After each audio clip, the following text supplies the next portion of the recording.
This is the judge that said Paddy Pimblett won his fight, and we all know that didn't happen. So this judge is on some bullshit.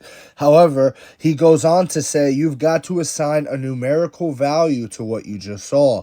And on average, you get about 15 seconds to turn that score in. And if you write off about 5 of those seconds for the time it takes to write it, that leaves you about 10 seconds to make a decision about who won the round or who lost it. Now, this guy's obviously scrambling, stumbling, and fumbling because this answer made no sense. First of all, you're a professional judge. You've been a judge for, I want to say, over a decade at least, right? I mean, I feel like that's extremely generous of me. He has been a professional judge, judging main events, co-main events, etc., etc., title fights of the highest caliber for the last 10 years, if not more. So, with that said, you should be used to that, number one. Number two, you don't have only 10 seconds to make the decision. You have the entire 5 minutes that it took to watch the round to make the decision. I don't know about any of you, but I know for me,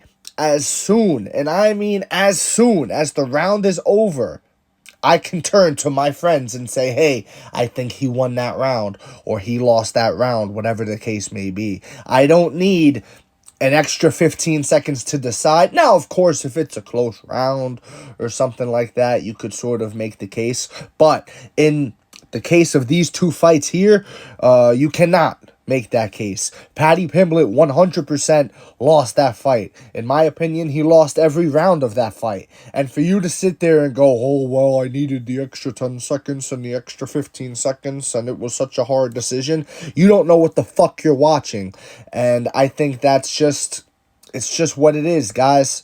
You know, this guy's corrupt. The whole system's corrupt.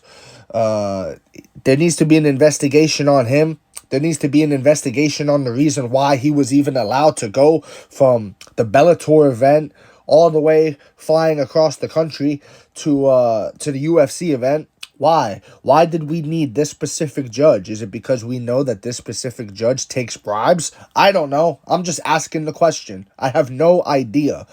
But it's a possibility. That's pretty much my take on this.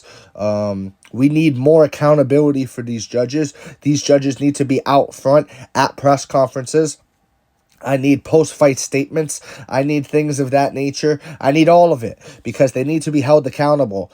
And if you like this video, drop a follow for more because there will be more. Trust me on that. And that's all I got.